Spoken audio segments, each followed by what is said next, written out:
and welcome to this Intelligence Squared Plus online debate. Assisted dying should be legalized.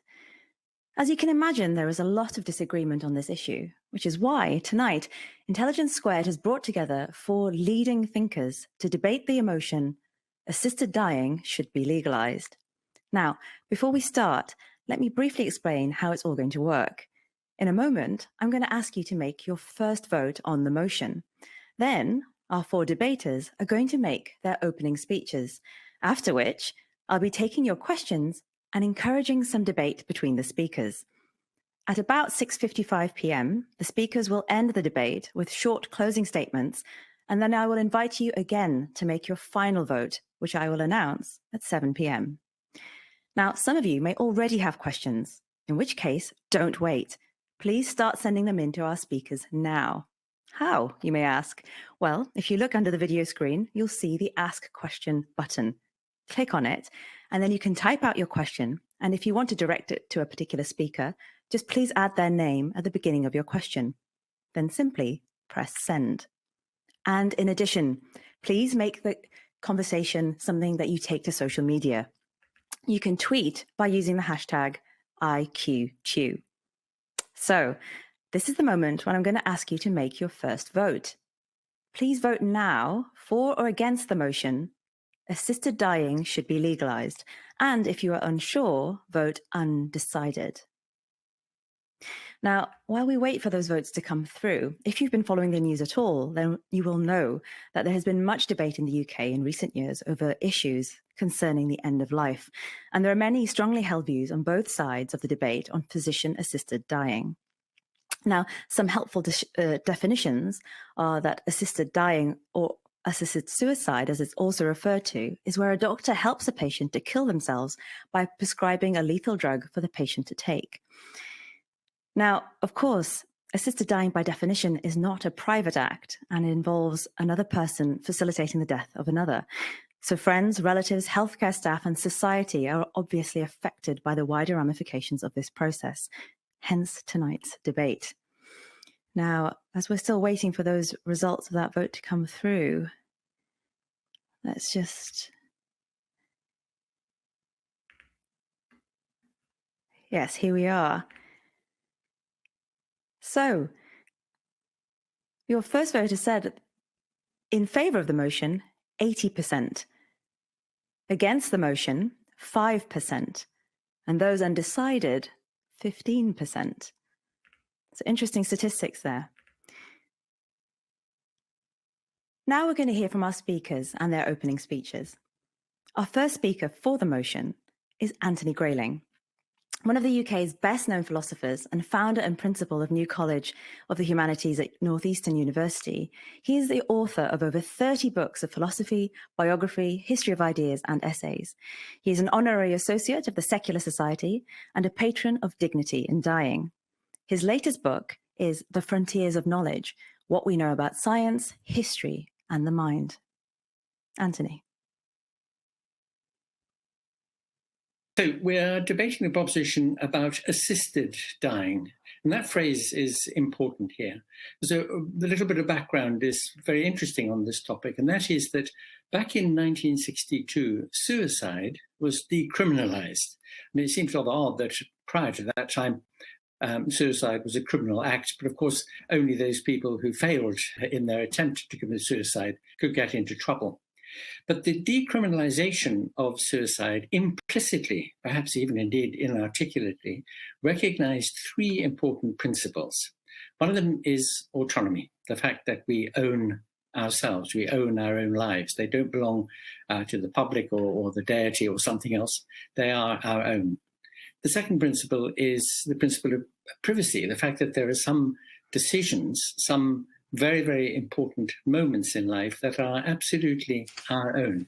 And dying is one of those tremendously important and very central facts of life that belong to us and are our own to decide about. And the final thing is, it may seem paradoxical, this, because you will recognize that both autonomy and privacy are enshrined in human rights instruments of all kinds. And a very, very important human right, of course, is the right to life, which may seem a very odd one to invoke in this connection. But in fact, a right to life implicitly means a right to a minimum quality of life. It doesn't mean bare existence. It doesn't mean existing even in great pain or indignity or suffering. It means a minimum quality of life. And so the decriminalization of suicide implied that autonomy, privacy, and a right to a minimum quality of life are principles which are very important for human being and human flourishing, even at the very end of life. What that act in 1962 didn't do, however, was it didn't decriminalize anybody helping somebody to die. And there are two important considerations here as to why there should be a possibility of assistance to somebody who wishes to end his or her life. The first is that a suicide attempt might be botched and might leave a person in a much worse off condition than they were before. The second is there are people who cannot commit suicide because perhaps they are paralyzed, they are suffering some condition which makes it impossible for them to get access to means to end their life or to just be physically unable to do it, and they therefore need help. Now, medical science will make dying easy and peaceful and tranquil.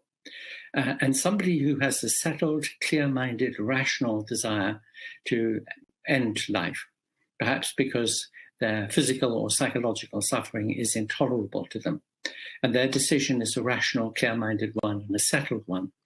It seems to be quite literally cruel to deny help to somebody who needs help in that situation, to force somebody to continue and prolong their suffering, their agony, their indignity, because we are not allowing people to help who have the power to help. Now, I've noticed that most of the opposition to assisted dying comes down fundamentally to two things. One is the anxiety about abuse, about people wanting to get rid of their elderly relatives so they can get their hands on the inheritance, or perhaps overstressed, pressed medical staff wanting to clear a bed. They know that somebody is likely to die, perhaps in a couple of weeks' time, and they want to help them move on. And this anxiety about abuse is a great barrier to allowing people who have chosen to end their lives or to get help to have their lives ended. It is a great barrier to that happening. But if you look at the empirical data in those jurisdictions where assisted dying is legal, you notice that scarcely anything in the way of discovered abuse occurs. And indeed, it's much more likely that families anxious not to lose a loved one are keeping people alive who would very much prefer to go early. The second consideration which arises in this connection is that there is a kind of hidden view, one not very often voiced, but very probably in the near background of those people who are opposed to assisted dying. And that is the idea that we don't have a right to choose about the end of our life because our lives belong to something else. And in fact, there is a strong religious element to this, the idea that our lives belong to the deity. They're given by God and they're taken away by God, and therefore we have no right to usurp that divine privilege. I noticed that many people who take that particular view are also quite happy about capital punishment and war. So it's not a very consistent argument. But at any rate, it's one which in our now secular age perhaps has lost much of its force. That, Guddi, is my opening statement. Thank you so much, Anthony. Our first speaker against the motion is Dr. Katherine Sleeman, Lang Alaska Chair in Palliative Care at King's College London and an honorary consultant in palliative medicine at King's College Hospital NHS Trust. Her research focuses on understanding and improving care for people approaching the end of life, especially older people and those with dementia. She leads several large research programs, including the Marie Curie-funded Better End of Life project, which produces an annual State of the Nation report on dying, death and bereavement in the UK. Katherine.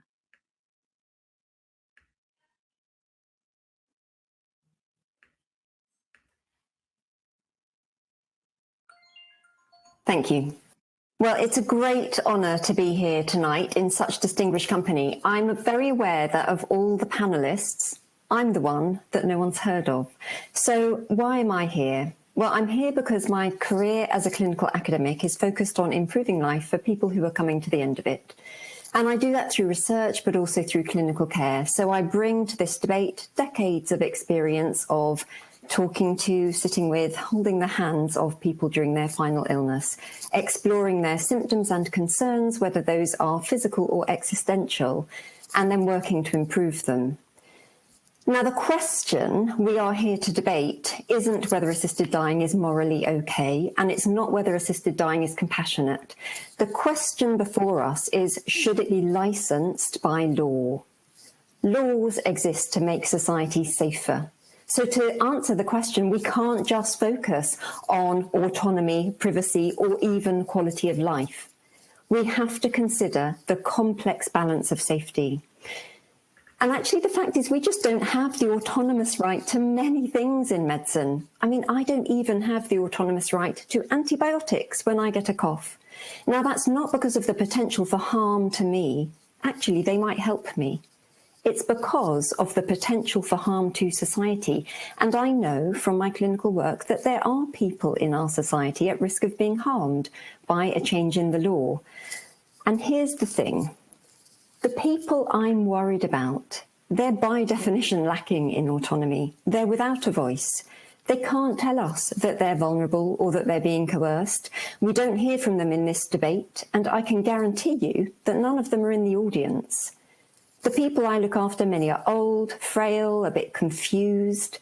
They struggle to navigate the healthcare system that they find themselves in. They're increasingly reliant on other people for everyday tasks, and they already feel much of the time that they are a burden.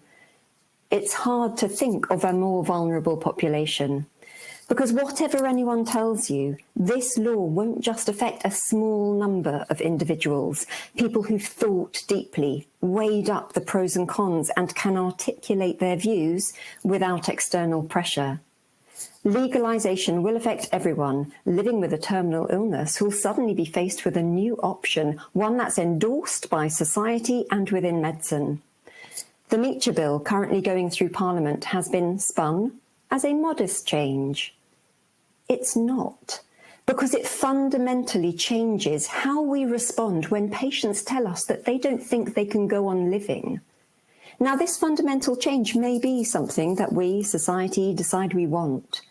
But to know that, we have to air all of the complexities, not airbrush them. With appropriate safeguards is the reassuringly simple phrase we hear all the time. But which safeguards are appropriate? And, well, how safe is safe enough? Because no safeguards will be 100% safe. There will be people who slip through the net. So how safe is safe enough? Let's quantify it. Would we accept the death of one person who didn't want to die in order to allow the death of one who did? Or maybe that ratio is 1 to 10. Or is it 10 to 1? We have barely scratched the surface of understanding the complexity here. We certainly haven't found the answers. Of course, we're told, look at Oregon, there's no evidence of abuse or harm. But did you know that all of the information about safety in Oregon comes from a form filled out by the doctor who wrote the lethal prescription, after the person is dead, with no system for independent verification? In 2020, one Oregon doctor wrote 31 lethal prescriptions, and information on complications associated with ingesting lethal drugs was missing in 71% of official cases. Do we really want to base our law on this? Mental capacity, an essential safeguard, can be affected by illness, depression, medication, in ways that we are still learning about. Data from Oregon found that the individual values of the doctors making the capacity assessments determine the outcome of that assessment. clinical reality doesn't always align with neat boundaries, and it's in the grey areas that harms will exist. One really big grey area is how legalisation impacts on non-assisted suicides. There's some data that in jurisdictions where... Thank you. There's some data that in jurisdictions where assisted dying is legal, the rate of non-assisted suicide has gone up, not down. Facts like this need to be scrutinised and understood, not swept under the carpet. So the question we are here to consider is not whether assisted dying is compassionate, whether it's morally okay, or whether we ourselves would want it. The question is, should assisted dying be legalised? Laws exist to make society safer. We have to be sure that the risk of harm of changing the law does not outweigh the risk of harm of leaving the law as it is. Now, this condition may be met at some point in the future, but right now it has not been, and therefore I urge you to oppose the motion. Thank you. Thank you, Katherine. Our second speaker for the motion is Henry Marsh, CBE. He's a neurosurgeon whose work has been the subject of 2 major BBC documentaries. His 2014 book, Do No Harm, was an international bestseller and has been translated into 34 languages. Although retired from the NHS, he continued to work in countries including the Ukraine, Nepal, Pakistan, and Albania until the start of the pandemic. In 2021, he announced that he has been diagnosed with advanced prostate cancer. Henry. Well, surprise, surprise, I'm going to talk to second the motion. Now, I shall talk about this personally, even though Professor Sleeman has said that's irrelevant to the issue, but I'll try to persuade you otherwise to some extent. And I speak to you both as a doctor and, as you know, as a patient who is undergoing treatment for advanced prostate cancer. Now, neurosurgery is not just surgery to the brain, it's also surgery to the spine. And ironically enough, I must have operated upon hundreds of old men like myself with prostate cancer because it typically spreads to the spine and causes paralysis. Surgery delays that, but usually doesn't actually ultimately stop it. So the end stage for many patients with prostate cancer, which may well apply to me, is paralysis and double incontinence in institutional care. And personally, that is a prospect I view with dread, as I think most people would. Now, the point is that good palliative care does not invariably abolish suffering for people who are dying or suffering intractably from some degenerative disease.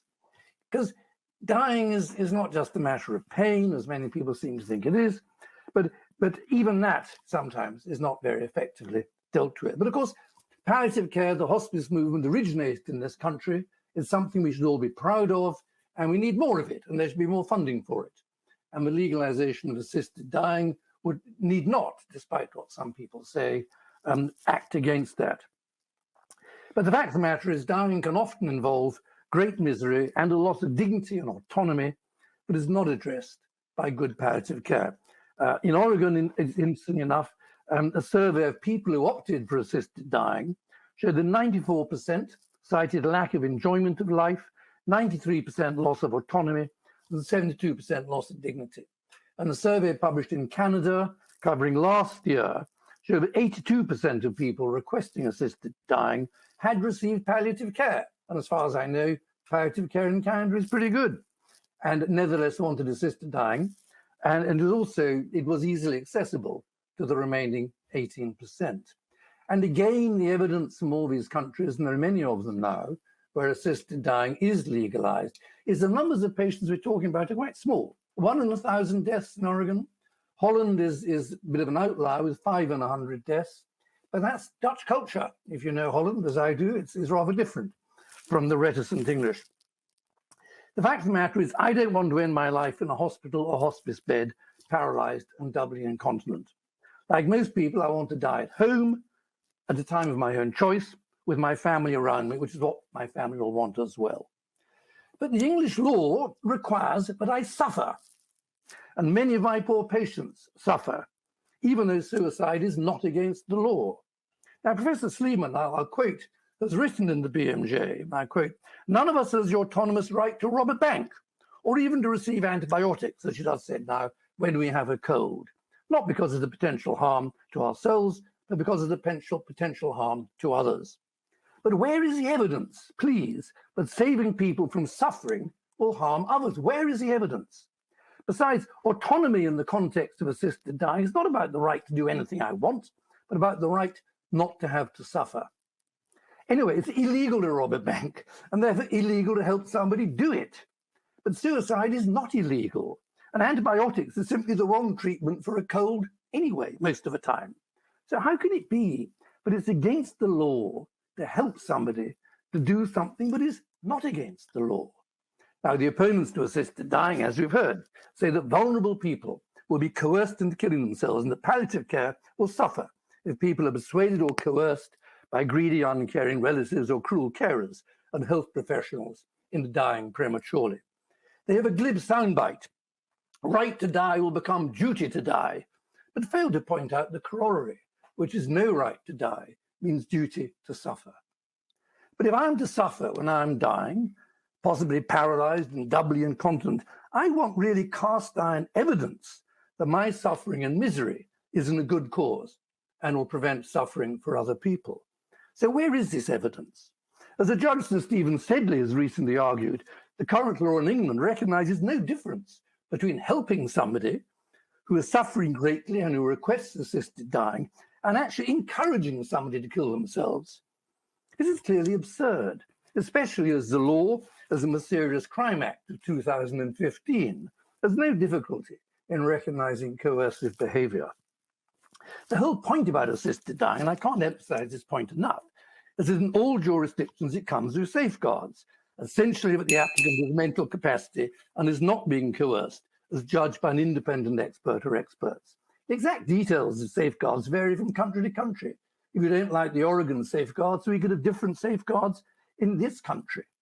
And there's a recent leader in The Economist 3 weeks ago, and I'll quote, "In places of the longest experience of assisted dying, charities that represent the elderly or disabled have not reported any abuse. In America, the Netherlands and Switzerland, the overwhelming majority of those who choose an assisted death are educated and middle class. In short, they're not vulnerable people at the bottom of the social ladder." What is the alternative for people in this country who don't have the minimum £10,000 or physical capacity to go to Switzerland? The answer is unassisted suicide. 300 people a year in the UK with terminal disease kill themselves. Violent and terrible for the family, solitary, in secret, even though perfectly legal, and effectively encouraged by the current law.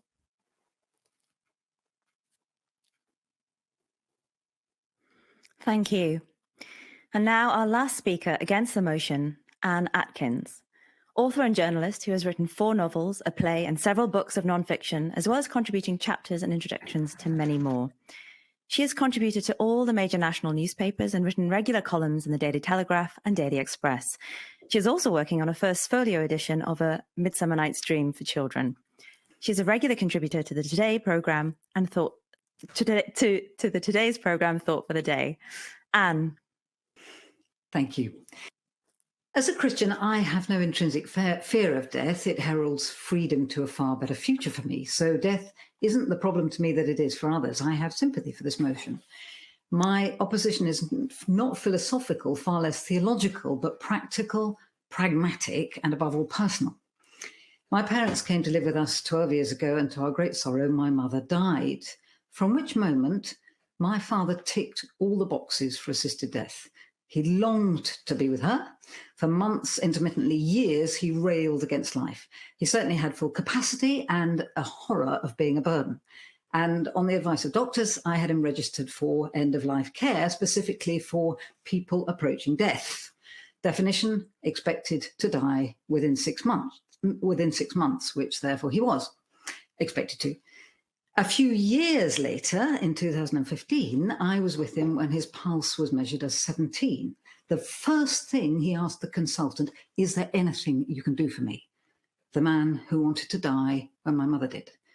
A few years after that, the GP gave him the option of being admitted to hospital, which he loathed and hated, or staying at home. and die. The person who in 2009 had raged against life in 2019 chose life. When he turned 100, 70 former pupils celebrated with him in the school he used to run, and the composer Bob Chilcott wrote a song for him. 43 other pupils put on a lunch for him in the Cambridge College they all followed him to, and a different 100 friends came to a party in our garden, and we had nearly as big a celebration for his 102nd birthday.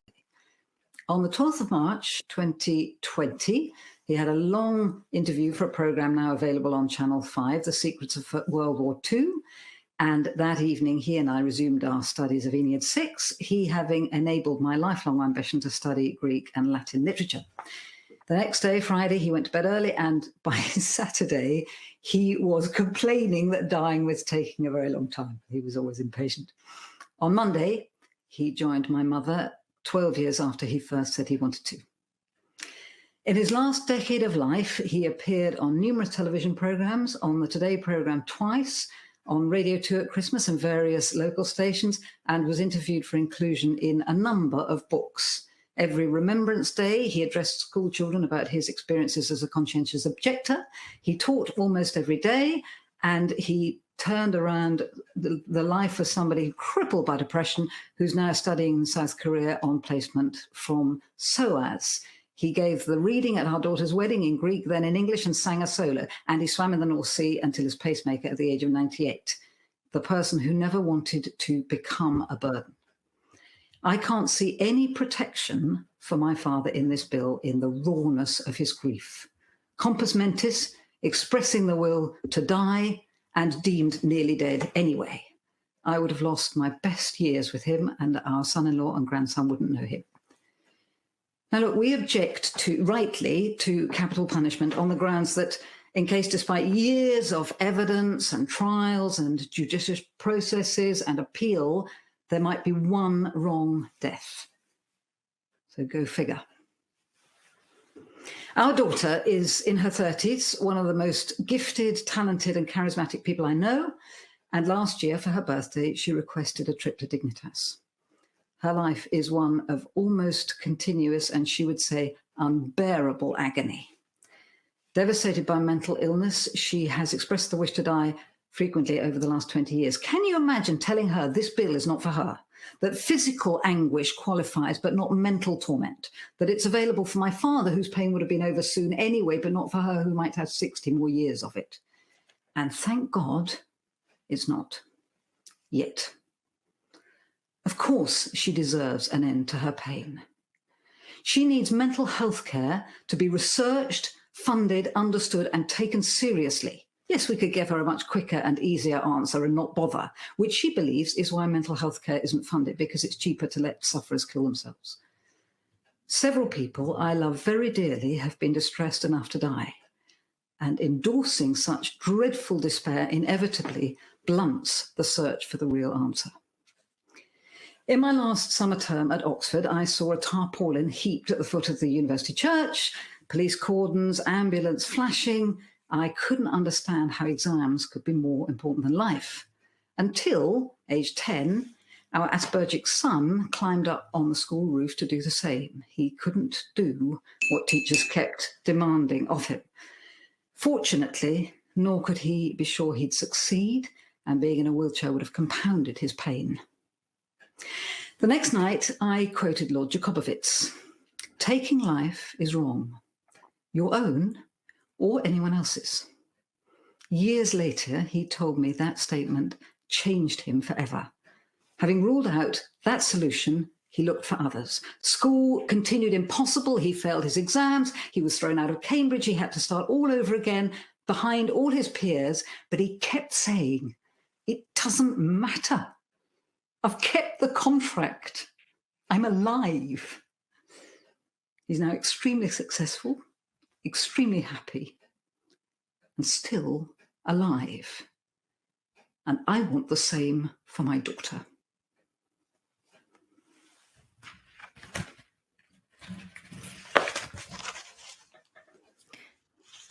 So you've heard now from each of our speakers, powerful testimony from each of them. It's now your turn. What questions have their thoughts raised for you? Share them with us now. Click on the Ask a Question button under your video screen, and remember to add the name of the speaker if you want to direct your question to anyone in particular.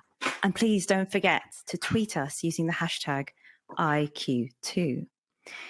Now, listening to each of our speakers has raised a number of issues for me, and as a clinician who admittedly works in pediatrics and doesn't generally have to deal with questions at the end of life in the same way as those who work with adult medicine do, it still raised a number of questions for me. And as we are waiting for some of these questions to come through, I wondered if I could actually kick things off by asking about some of the philosophical concepts that have come up today. We've heard about autonomy, this idea of justice to those who would like this to be offered to them.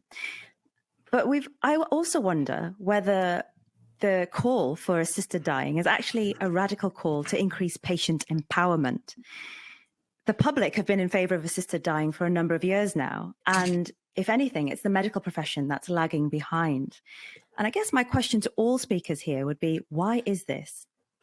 What is it about the medical profession that makes us hesitant to back such a bill?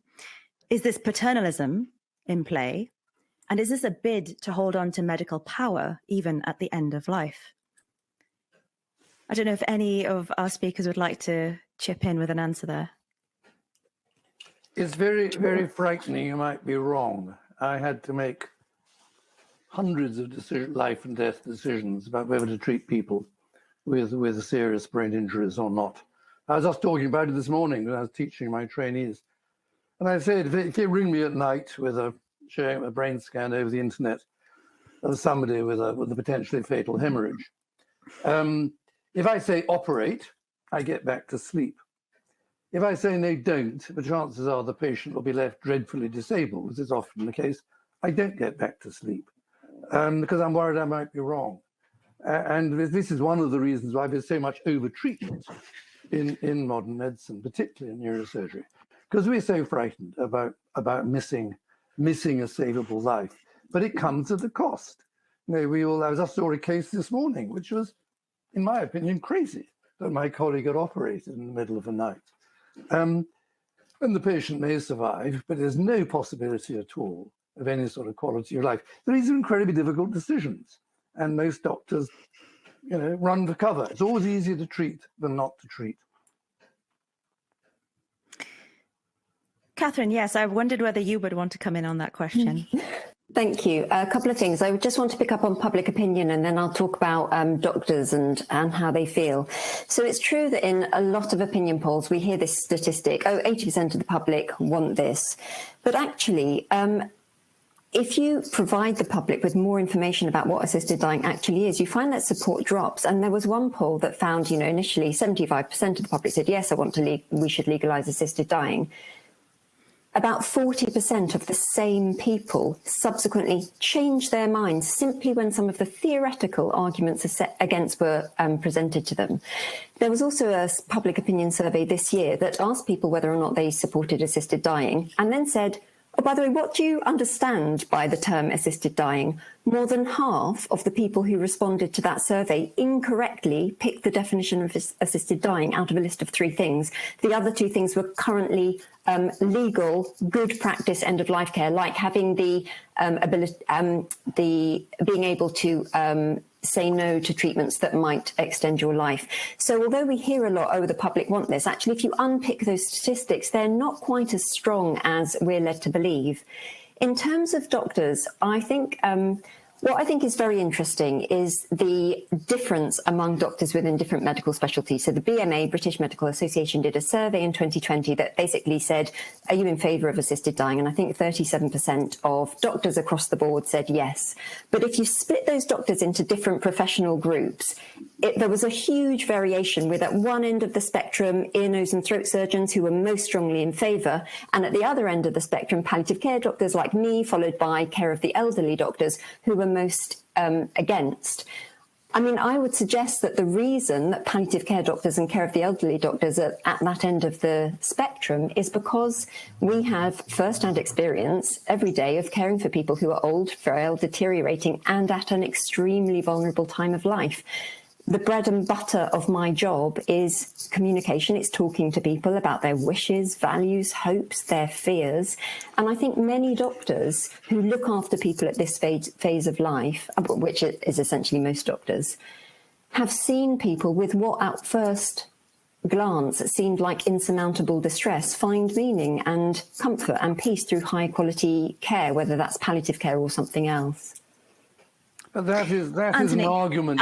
That is an argument for a time delay. That's not an argument against assisted dying per se.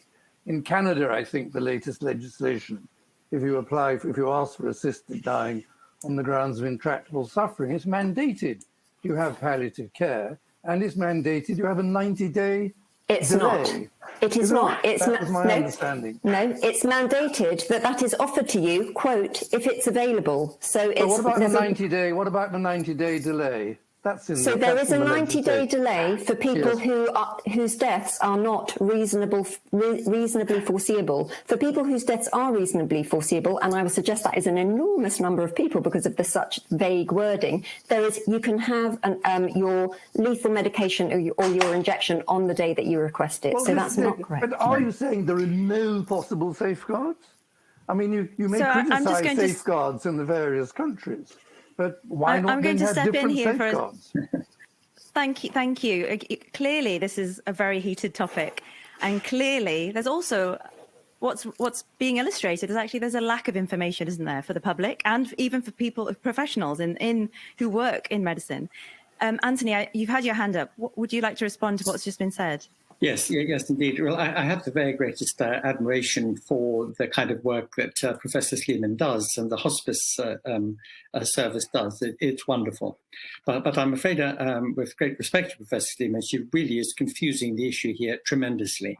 Yes, indeed, there are many elderly, vulnerable, confused people, and there can be no question whatever that anybody can bring the life of such a person to an end because such a person has no clear, rational, settled intention to die. This is about people who really understand the issues, who can establish that they are rational and clear-minded about it, and that the intention in question is settled, because there has to be a delay of some weeks. This is what the current legislation is suggesting. And there have to be more than one doctors involved in saying that they are satisfied that the intention is clear and settled. So we're talking about, a very different group of people from the ones that Katherine Sleeman is talking about. And we're talking about people who wish to exercise their autonomy, their right. They own their lives, and they are the ones who are the best judges by far of the quality of their life. Katherine, it looks like you want to respond. Thank you. And if I may, so I'm not saying that there are not a small group of people, exactly as you describe, fully autonomous, have been thinking, weighed up the pros and cons. And for them, I'm actually not going to say that it is not the right thing. I think unless they're my patient or my close family member, who am I to judge that?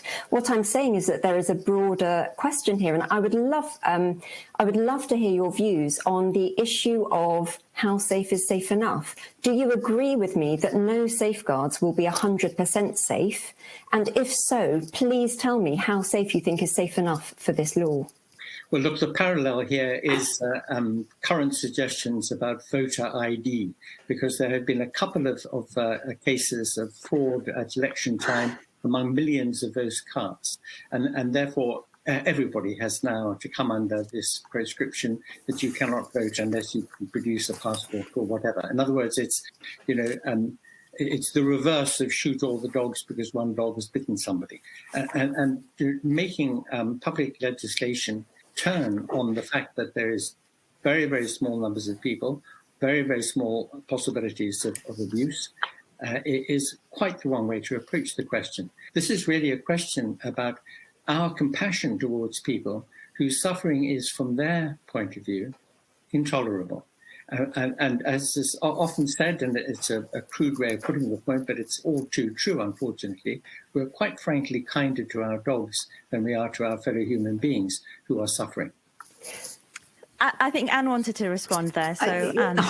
I'm a bit kind of flabbergasted, to be honest, that you can compare voter ID, having votes cast erroneously, with somebody's life being taken erroneously. I can't quite believe that. I'm not going to. Please don't jump on that particular kind of. It's extraordinary that you could. I said it was a parallel of taking a very small number of cases and applying it to millions of cases. Yes, I get that. I totally understood that. But the parallel between having people cast their vote erroneously and having somebody lose a life erroneously, the fact that you can make that a parallel, I find shocking. But anyway, what I was going to go on to say was that within 4 years of the law changing in Holland, it was deemed that around 3/4 of people who had had assisted dying were not in a position to have been able to choose. How can you reconcile that with some of the things you're saying? I'm stumped.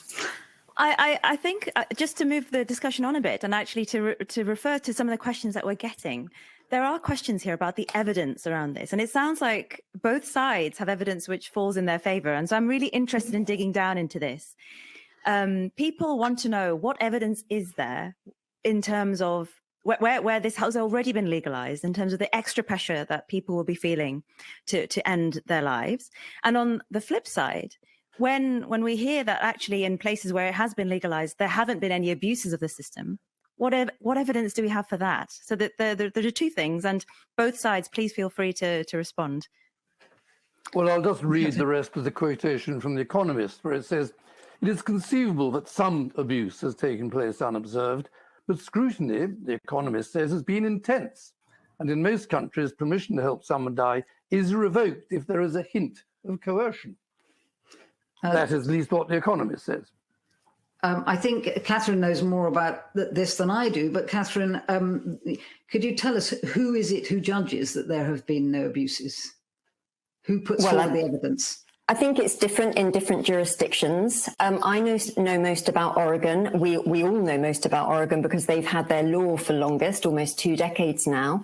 Their information about safety is, as I said earlier, collected on a form filled in by the physician who wrote the lethal prescription after the person's dead, and with no independent verification. So personally, I don't think that's good enough to tell us whether or not there has been tell us anything. And actually what it did tell us last year is that for 71% of people who had an assisted death, there was no information on the safety, the complications associated with ingesting the medication.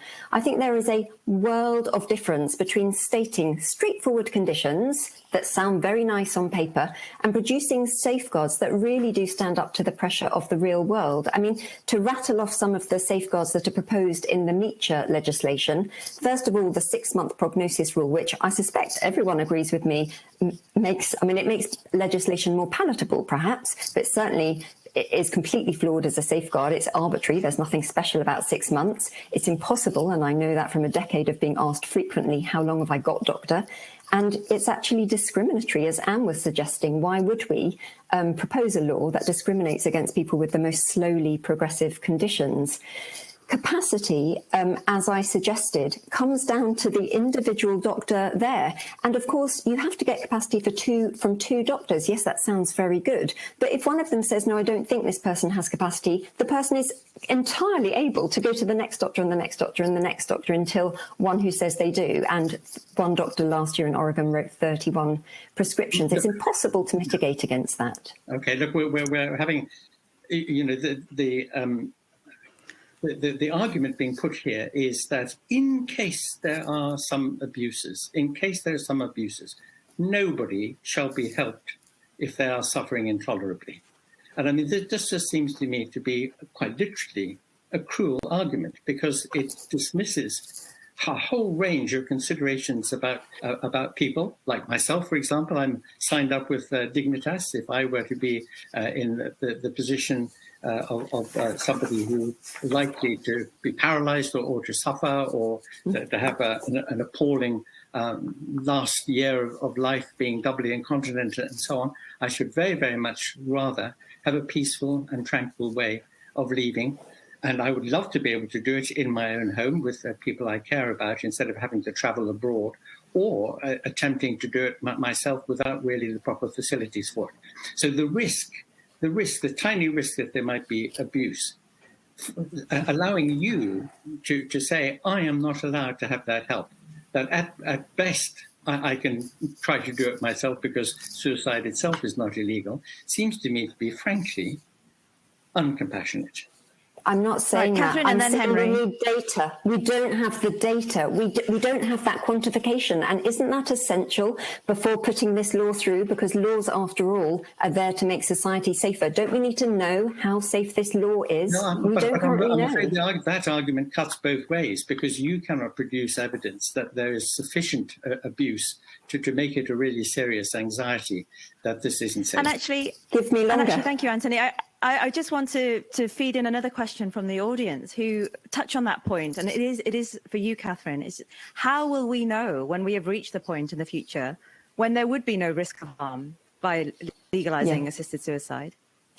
I don't think we will ever, that's the point we'll reach. There will never be no risk of harm, right? And we accept risks of harm in everyday life all the time. Exactly. So that's not what we're aiming for. What we need to know is how great is the risk of harm, and what risk of harm would society accept here? We put all this emphasis on 80% of the public supports it, but the public supports it assuming there is no harm. So let's have that societal conversation. Let's say really go into the murky area of what the harms might be and for whom, and ask the public again, help us legislate in a way that suits you, rather than sweeping everything under the carpet in this sterilised, it's all going to be perfectly safe. But how can how can we assess the risks without legalizing it, carefully collecting the data, reviewing what happens, and then adjusting the safeguards accordingly?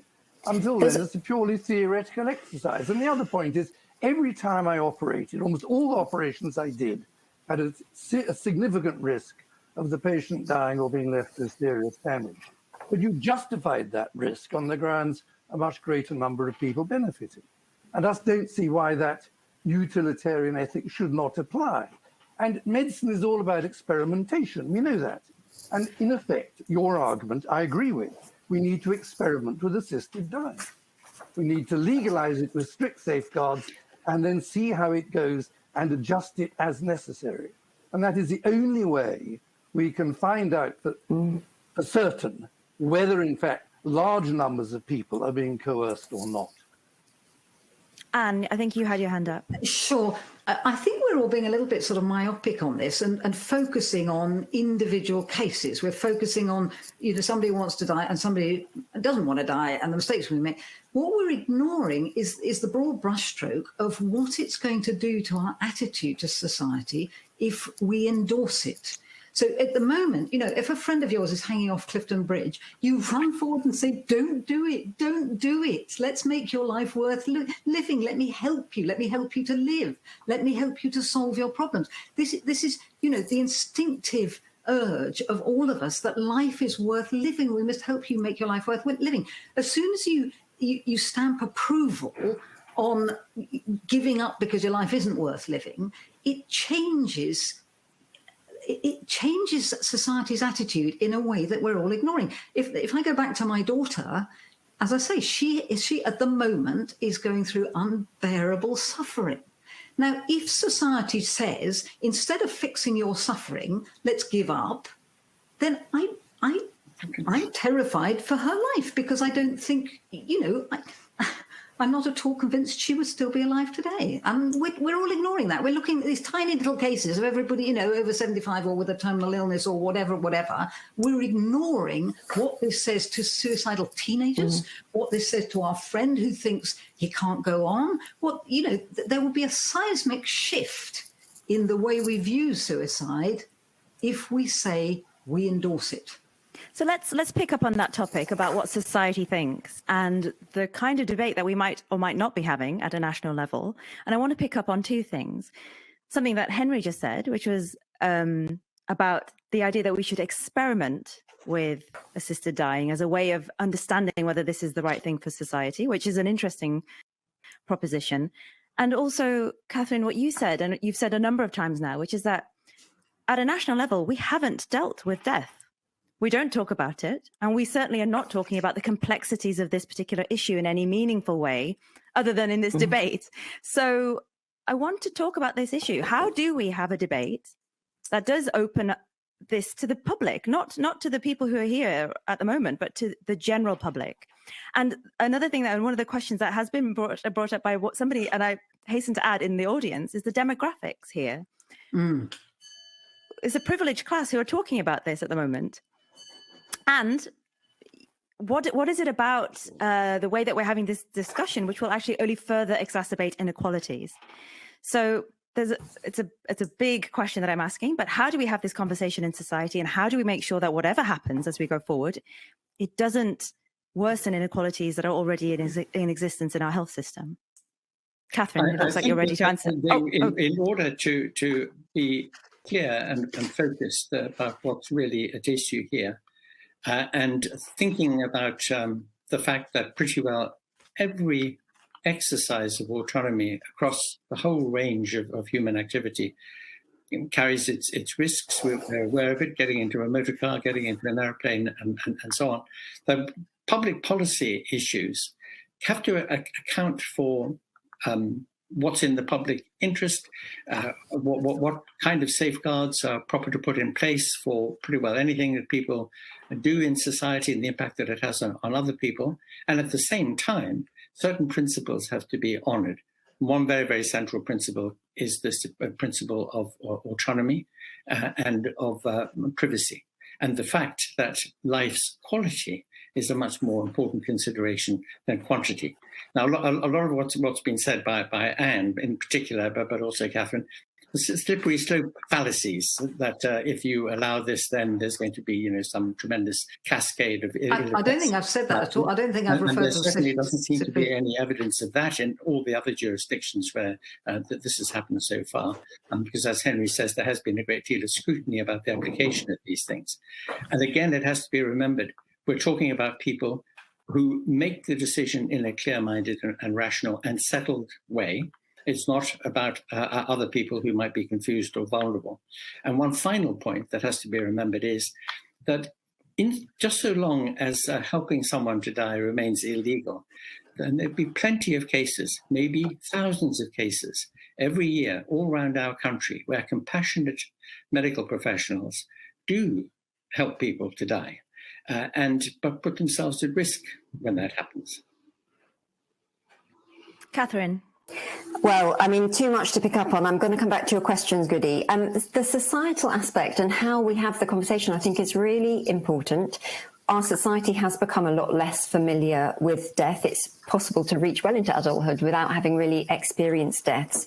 My experience, having cared for hundreds, if not thousands, of dying people, is death is usually peaceful. But of course, none of us have gone through it. So who are we to know? And I do think a fear of dying drives a lot of this societal conversation.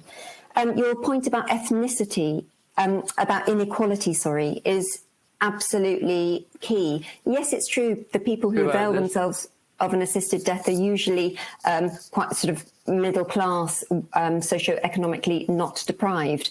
But actually, we know that there are huge gaps in terms of provision of palliative care. For example, people who are socioeconomically deprived and in ethnic minority communities are less likely to get palliative care. And I think that, and there are about 100,000 people who die every year in this country who need palliative care but don't get it. Legalising assisted dying without ensuring that high quality palliative care is available to everyone sends a really dangerous message, I think, to people who are terminally ill. Well, you can't have palliative care, but here you can have this. I am going to have to draw this conversation to a close. But what I do want is for our speakers now to make up their summing up speeches. They each have a minute in order to convince you. And we're going to go in reverse order to the way that we started. So to begin, Anne, could you start with your summing up speech? Sure. As I said at the outset, I have considerable sympathy for those wanting to die. My faith teaches me compassion as well as that death isn't the end. And of course, living is always more painful than dying. I'll just let my clock finish striking. Yeah, living is always more painful than dying. Of course it is. But we all know that for those this bill purports to serve, the law is already compassionate. No one is prosecuted for genuine acts of love and mercy. So it's disingenuous at the best to pretend that this bill is for them or that the safeguards are there to stay. Its proponents openly admit they simply see it as a first step to make assisted dying more widely available, as has happened in every country so far that has introduced it. What it will do is approve suicide, society's ultimate failure towards the suffering. Our daughter's asked several friends to help her die, make despair acceptable, and one of them will. And why should she die? Because we can't be bothered to help her live. Because it's cheaper to enable death than life, because we'd rather end her life than her suffering. And that's something I will fight for till the end of mine. Thank you. Henry.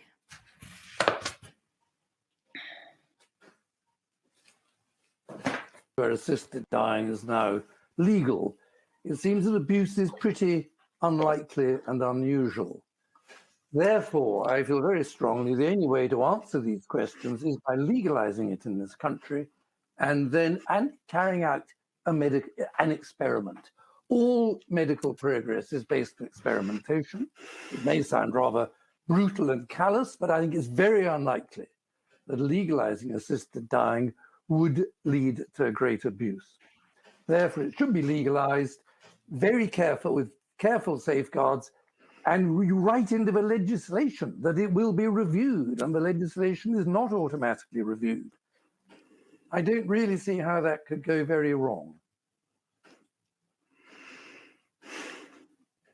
Thank you. And for your final intervention, Katherine.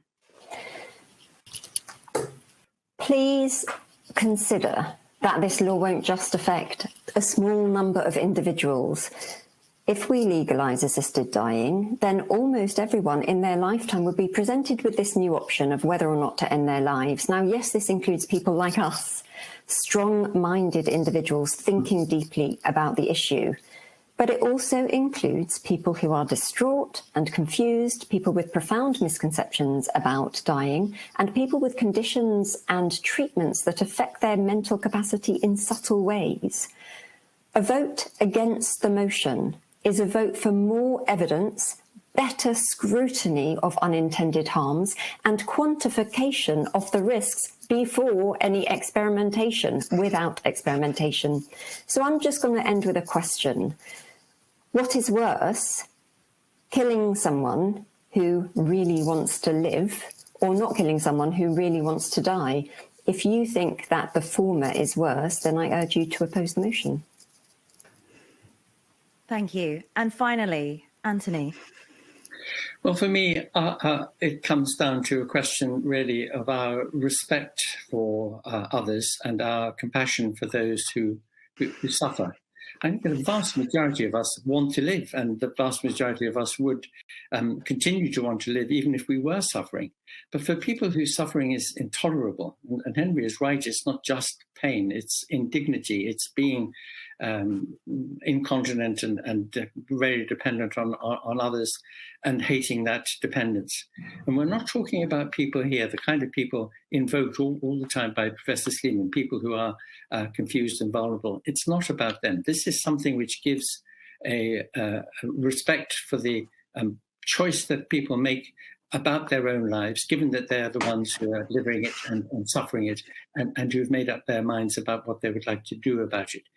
In classical antiquity, it was regarded as honourable to take your life if you were quite sure that you didn't want to continue living. It was regarded as something that had rather large degree of courage and nobility about it. And when that is the case, for those very, very few individuals, relatively speaking, because we're talking about very small numbers of people here who want that, then it seems to be the grossest form of paternalism to say, no, you're not allowed. We're not going to allow you to do that. There you are, you're suffering, you're in this intolerable situation for you, but we're not going to help you. And that ultimately seems to me to be unkind. So fundamentally, the issue here is one of compassion and respect for our fellows if they are genuinely in a position to make that choice. So there you are. You've heard from all of our speakers, and it's now time for you to make your final vote on the motion. Assisted dying should be legalized. Please vote for or against the motion, and if you still haven't made up your mind, vote undecided.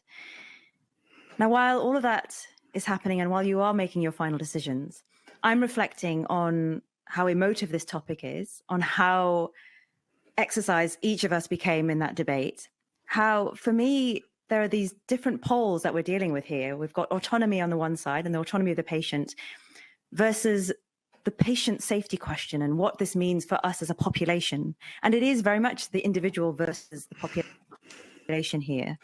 But there's also this idea of quantity of life versus quality of life. And these are questions that I don't think as a society we have grappled with yet, because we haven't had the kinds of debates that are required for this yet at a national level. And so it's really interesting to hear our speakers today battle it out in this way.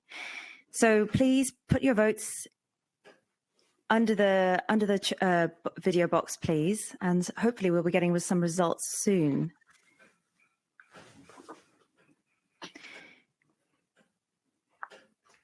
It looks like we've got a result. So the final vote is in favor of the motion, 75%. No, 15%, and undecided 10%. So there's been a little bit of a shift.